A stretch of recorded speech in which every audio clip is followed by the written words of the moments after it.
pagi adik-adik. Apa kabar hari ini? Baik, Ibu. Kabar baik. Oke, baik adik-adik. Puji Tuhan karena kabar adik-adik baik.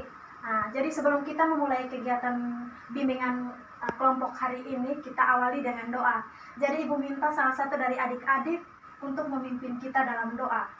Saya Ibu. Baik, adik kita. Baik Ibu dan teman-teman semua, sebelum kita mulai kegiatan bimbingan kelompok kita hari ini, marilah kita menghadap Tuhan dalam doa. Berdoa mulai. Berdoa selesai. Ya, terima kasih adik kita yang telah memimpin kita dalam doa ya.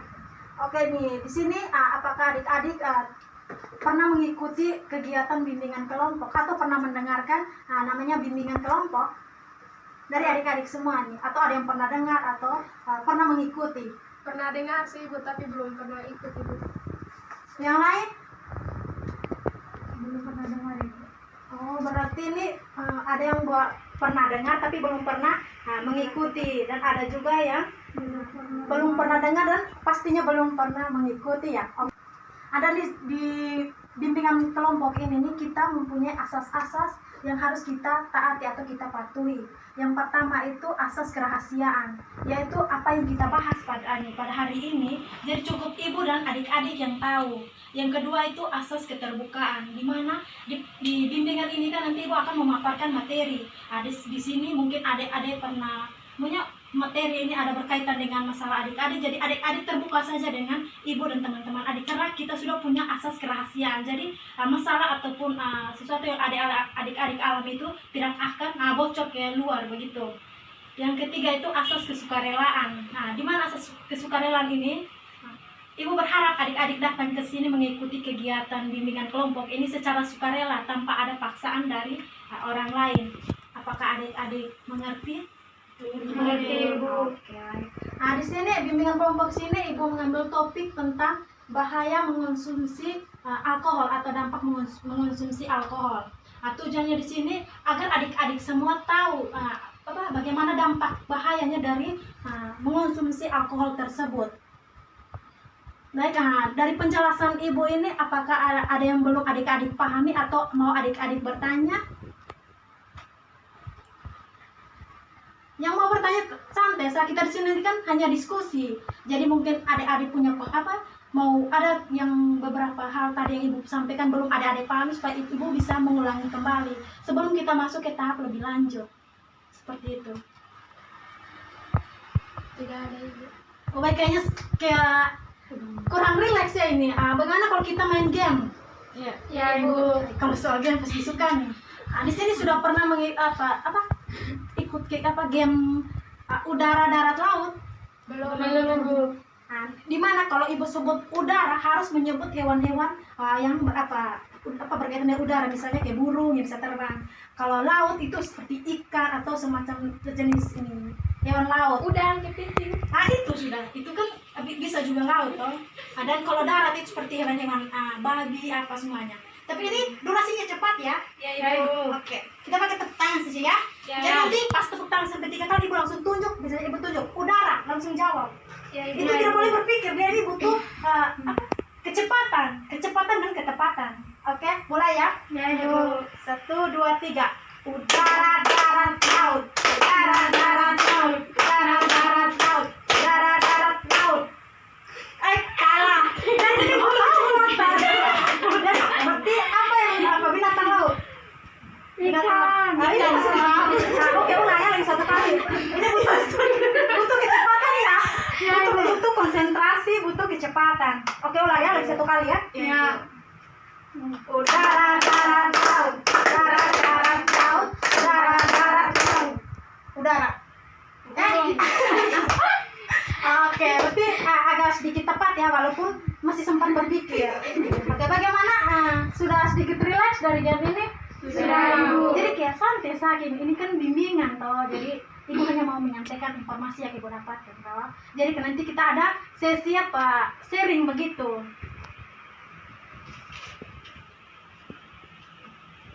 Bagaimana adik-adik?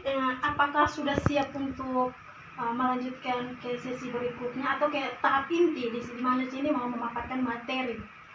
Apakah adik-adik sudah siap? Sudah, Ibu. Dan Ibu Ibu jelaskan kembali ya, di sini kita Ibu butuh kerjasama dari adik-adik, di mana Ibu memaparkan materi dan kita melakukan diskusi di sini.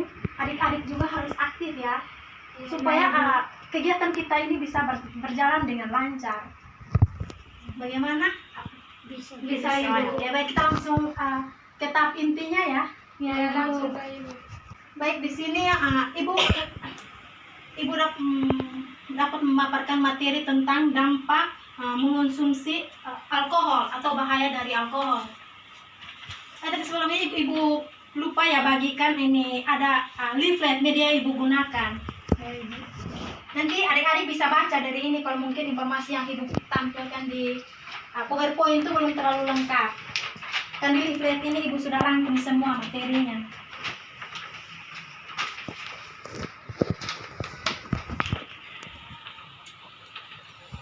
Baik, yang pertama di sini itu minum arti dari minum alkohol. Fungsi penting dari minum alkohol, dia itu ada fungsi ganda, tapi fungsinya ini bertentangan. Ada yang bisa ke negatif, ada juga ke positif. Nah, misalnya di sini tuh alkohol tuh bisa digunakan untuk para ilmuwan atau para kedokteran itu untuk membersihkan luka. Pasti adik-adik tahu kan, kalau pergi ke rumah sakit atau sedang luka kan pasti dokter atau perawat itu selalu membersihkan luka itu dengan alkohol. Dan pengertian dari minuman alkohol atau minuman keras ini nih, semua minuman yang mengandung alkohol yang dikonsumsi secara berlebihan dan terus-menerus itu dapat merugikan atau membahayakan diri dari adik-adik. Itu bisa membahayakan jasmani, rohani maupun pola pikir dari adik-adik. Itu di salah satu dari dampak dari kalau kita terlalu mengonsumsi alkohol. Yang berikut ini nih, alkohol ini atau minuman keras ini nih ada dua dampak. Yang pertama itu dampak positif. Jadi jangan berpikir kalau alkohol itu hanya berdampak negatif, tapi dia tuh ada positifnya. Walaupun sedikit saja dia punya dampak positif, lebih banyaknya ke negatif. Yang pertama dampak positif itu tuh bisa mengeluarkan unek-unek, maksudnya kayak beban pikiran yang individu tersebut alami. Misalnya ketika adik Misa minum alkohol, atau dia selama ini menyimpan ke beban hidup dia atau menyimpan masalah berat dia yang tidak bisa dia bagikan ke orang lain. Jadi mungkin dia berpikir kalau saya cerita ini pasti kebocor, atau dia belum mau cerita, dia masih takut dari teman dia tidak simpatik terhadap dia. Tetapi ketika dia mengonsumsi alkohol, di situ ini dengan sendiri itu dia mengeluarkan atau menceritakan dia punya masalah hidup. Di situ salah dia menceritakan, berdampak baiknya di sini. Setelah dia sadar nanti dia punya beban pikiran itu tuh berkurang begitu. Tapi minumnya jangan sampai berlebihan, nanti itu bukan lagi curhat tapi semua cerita lain. Yang kedua itu membuat Anda lebih rileks dalam bersosialisasi. Contohnya di sini nih, adik Maya begitu sedang bersosialisasi, maunya kayak anaknya pendiam, kayak susah untuk bersosialisasi dengan teman. Tetapi ketika adik Maya mau sudah meminum satu sloki, itu kan dia punya mulai timbul rasa rileks untuk bersosialisasi dengan teman itu tanpa ada rasa takut lagi. Kan pasti pernah lihat ya, kalau orang sudah minum alkohol itu dia cerita nih keluar seperti air mengalir. Itu kan salah satu dampak dari positif dari mengonsumsi alkohol, kan dia mudah bersosialisasi dengan rileks. Yang ketiga itu mencegah pembentukan empedu. Mengonsumsi alkohol dalam jumlah terbatas dan dinilai dapat membantu mencegah terbentuknya batu empedu itu. Tapi dia ini harus minumnya teratur, yaitu sekitar 15 ml setiap hari. Jadi hanya itu kadarnya 15 ml saja, tidak boleh lebih. Itu untuk mengurangi pembentukan batu empedu. Yang berikut itu meningkatkan gairah ranjang. Adik-adik kan sudah SMA atau pasti adik-adik paham masalah-masalah reproduksi, apa kali yang berkaitan dengan ini, walaupun negatif tapi ini penting untuk adik-adik ketahui. Di mana di sini para perempuan mengonsumsi satu atau dua gelas atau sloki itu, dia minumnya per hari itu dapat meningkatkan gairah seksualnya di ranjang. Tetapi kalau untuk laki-laki, kalau terlalu candu dia ini akan berdampak negatif terhadap alat kelaminnya. Itu seperti ini, kalau untuk laki-laki itu kayak membuat laki-laki itu mandul begitu. Tapi seperti impoten itu kan atau mandul toh untuk laki-laki. Nah, itu yang dampak ini positifnya. Dari beberapa dampak positif ini, tapi jangan karena adik-adik berpikir ini dampak positif adik-adik juga mau minum, tapi minum ada tarifnya begitu, tapi satu hari mungkin 1 sloki begitu, hanya untuk atau pas senang-senang itu tidak boleh sampai berbotol-botol begitu ya. Nah, yang berikutnya itu dampak negatif. Pasti adik-adik tahu toh dampak negatif itu paling banyak sudah. Yang pertama itu membuat peminum individu tersebut yang meminum itu mabuk, dan dia itu juga bersifat adiktif. Adiktif itu ketika kita individu atau kita sudah meminum akan bersifat candu, kita kayak minum tuh maunya minum terus. Nah, itu berdampak buruk untuk kesehatan kita. Nah, di situ tuh dampak buruk untuk kesehatan kita itu seperti merusaknya hati, pasti adik-adik tahu. Terus rentan terkena penyakit pankreatis, mengalami masalah pencernaan. Itu tuh yang dampak untuk kesehatan kita. Dan masih banyak lagi seperti penyakit jantung. Itu juga bisa penyebabnya itu dari mengonsumsi alkohol yang berlebihan. Yang berikutnya itu tuh banyak terjadi kecelakaan lalu lintas dan terjadinya tindak kriminal. Pasti adik-adik tahu ketika seseorang mengonsumsi alkohol yang berlebihan atau dia sudah mabuk dan dia mengendarai motor sendiri atau mobil sendiri, itu rentan terjadinya kecelakaan. Karena dia keseimbangan tubuh dia tidak ada lagi, jadi dia kayak istilahnya sudah oleng tuh pas mengendarai mobil ataupun motor tersebut. Kalau untuk tindak kriminal terjadi ini nih, seperti ketika mabuk seseorang tuh pasti tidak sadar apa yang dia lakukan kepada orang lain. Intinya dia tahu dia bisa puas untuk melakukan sesuatu, bisa tadi timbul itu pemerkosaan. Ketika dia minum sudah mabuk parah dan salah satu nona yang di tempat sepi lewat, dia bisa saja memperkosa itu nona tersebut. Makanya itu yang selalu larang untuk mengonsumsi alkohol yang berlebihan. Tapi dari dampak positif dan negatif ini, dan untuk mengatasi dampak negatifnya itu ada beberapa cara, yaitu bisa pakai strategi individual dan juga strategi dari kedokteran. Yang pertama ini kita bahas dari strategi individual ya. Kalau strategi individual di sini yaitu faktor lingkungan. Nah, strategi di sini bagaimana? Kita harus bisa jangan cepat terpengaruh dengan lingkungan kita. Kita harus bisa memberi pemahaman kepada lingkungan kita atau kepada orang tua kita, teman kita di sekeliling kita, untuk mendukung kita untuk jauh dari alkohol tersebut, biar tidak ada dampak negatif untuk diri kita. Yang kedua itu pola hidup sehat.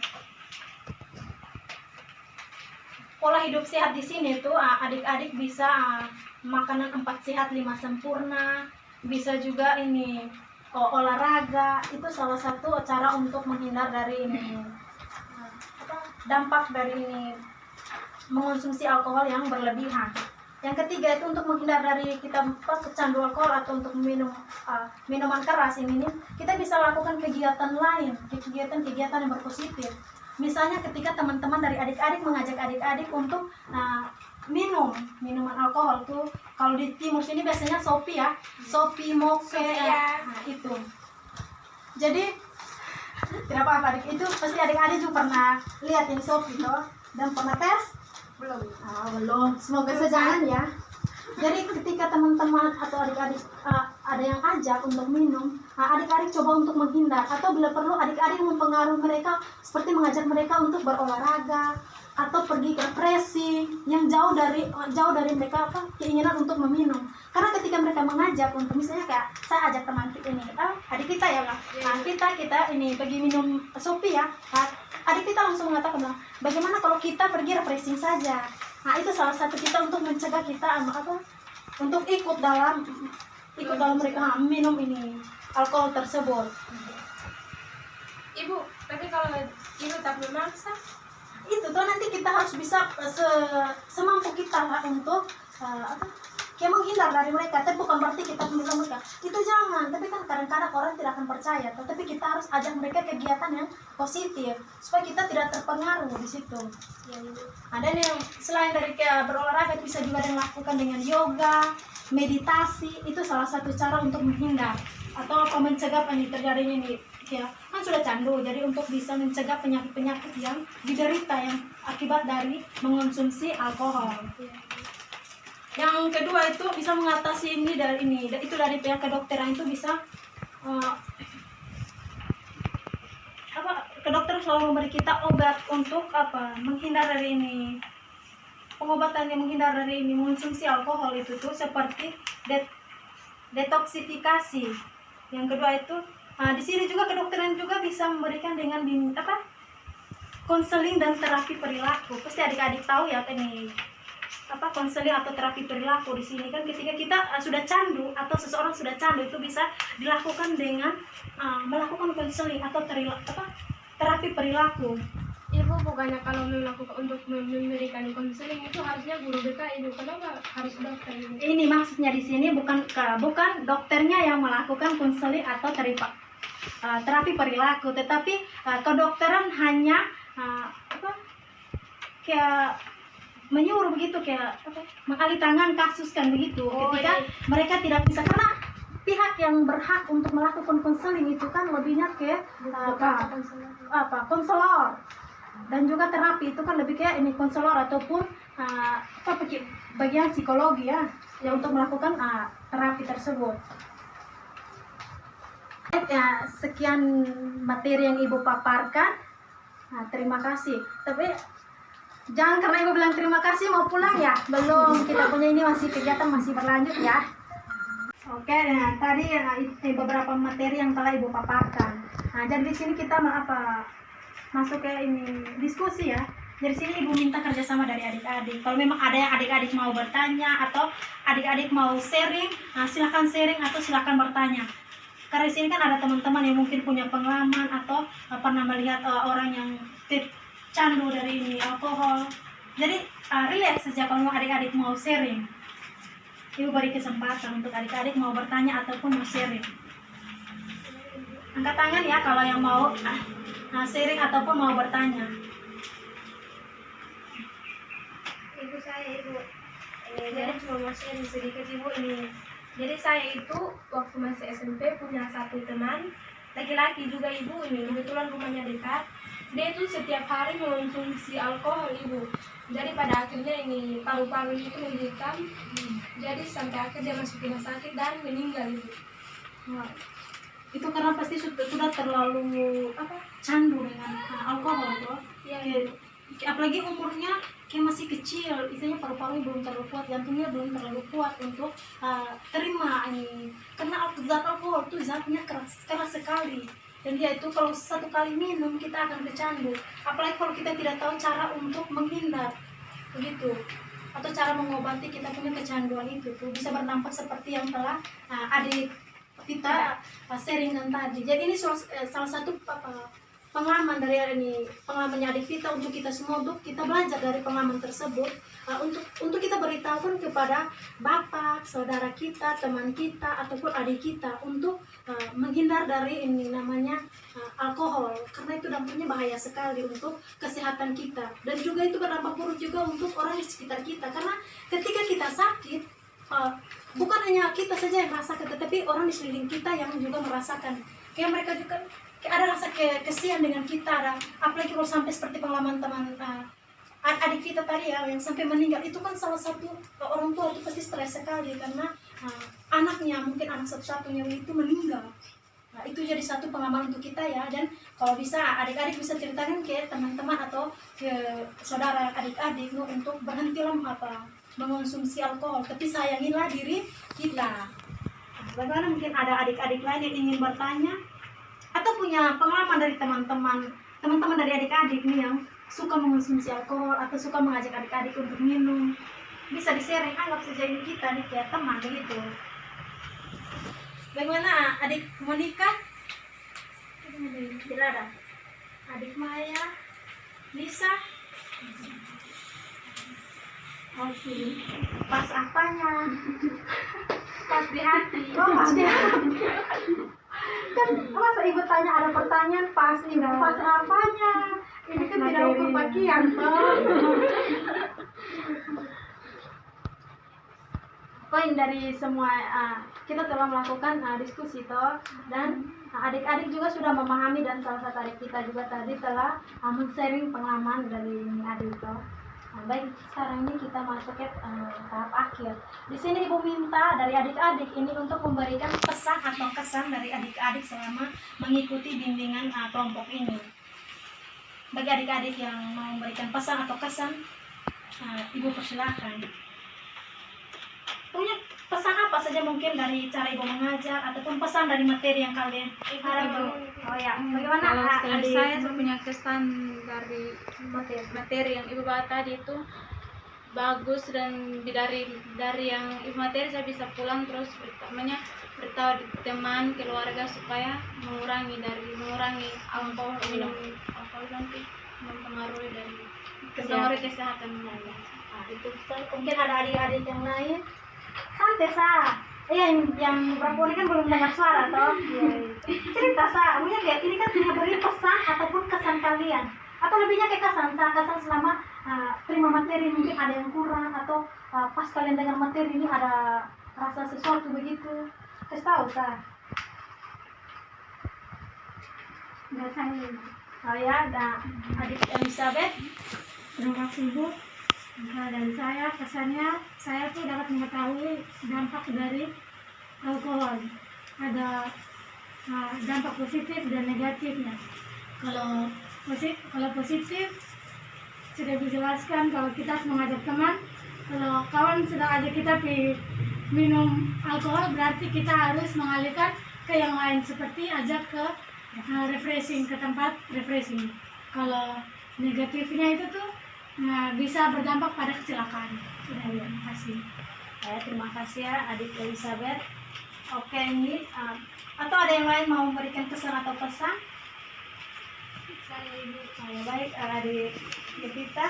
Jadi kesan yang bisa saya dapat dari materi yang sudah ibu sampaikan, mungkin nanti ini materi yang sudah saya pahami nanti bisa saya terapkan untuk nanti ini bisa saya sharing ke teman-teman yang lain bahwa untuk mengonsumsi alkohol ini sangat berbahaya untuk diri kita sendiri. Baik, terima kasih ya adik kita. Oke, atau ada yang lain? Oke, kalau memang tidak ada lagi kesan ataupun semua pada senyum, mungkin ada atau ada bahagia nih dari tadi diam-diam senyum. Oke, ini. Jadi sebelum kita akhirnya ini, ibu mau menyimpulkan kembali ya dari materi yang telah ibu paparkan, juga materi yang telah kita diskusikan. Di sini tuh tentang bahaya dari mengonsumsi alkohol. Alkohol itu memang mempunyai fungsi ganda, ada yang bisa juga ke positif, ada juga fungsinya ke arah negatif. Dan dia juga punya dampak, yaitu ada dampak positif dan juga dampak negatif. Dampak positifnya itu tuh kayak orang ketika meminum alkohol dia bisa relax dalam bersosialisasi ketika itu, lebih pasti untuk orang yang introvert ya.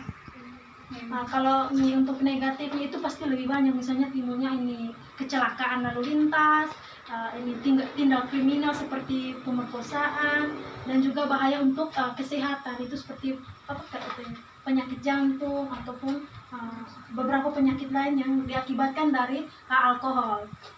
Dan di sini juga beberapa strategi ya, strategi yang betul bisa juga strategi individual dan juga bisa strategi yang disarankan dari kedokteran. Jadi itu kesimpulan yang bisa ibu berikan. Tapi sebelum kita mengakhiri ini, ibu mau memberikan lembar instrumen penilaian. Jadi sini ibu minta untuk adik-adik untuk menilai selama proses bimbingan kelompok ini ya. Menilai sesuai apa yang adik-adik alami atau adik-adik rasakan. Atau pas terima ini bimbingan tuh mungkin adik rasa bagus ya, nilainya sesuai dengan apa yang adik-adik terima. Masuk sini.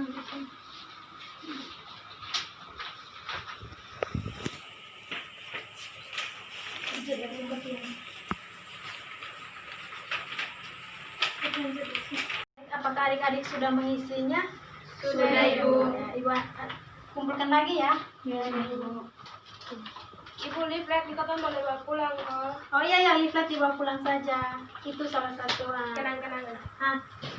lebih kepada materi terus supaya adik-adik bisa belajar ulang sampai di rumah gitu. Ya Ibu. Ya, terima kasih adik-adik yang telah mengikuti ya kegiatan bimbingan kelompok hari ini ya. Jadi sini ya kita akan melanjutkan kegiatan kita itu di minggu depan, di hari yang sama dan di jam yang sama. Dan sebelum Ibu mengakhiri kegiatan kita, Ibu berharap dari materi yang telah Ibu paparkan, adik-adik bisa menerapkan di kehidupan adik-adik, sehingga adik-adik itu tidak terjerat dalam bahayanya dari alkohol. Jadi adik-adik bisa terapkan dari berbagai strategi untuk menghindari dari alkohol. Karena begini, lebih baik kita sayangi diri kita daripada kita menyakiti diri kita, nanti yang alami atau yang rasakan nanti kan diri kita sendiri. Begitu juga ketika adik-adik pulang, beritahu kepada saudara atau bapak, adik-adik atau teman dari adik-adik untuk sayangi diri mereka. Jangan sampai alkohol membuat diri mereka rusak dan menderita. Oke, sebegini saja ya. Jadi sebelum kita kan tadi kita sudah memulai dengan doa. Jadi kita juga harus mengakhiri dengan doa. Ibu minta di sini salah satu dari adik-adik untuk memimpin kita dalam doa dan menutupi kegiatan kita pada hari ini. Siapa yang mau? Teman-teman, Bu. Baik. Baik, untuk Ibu dan teman-teman, sebelum kita pulang, kita semua akan berdoa. Untuk itu doa dimulai.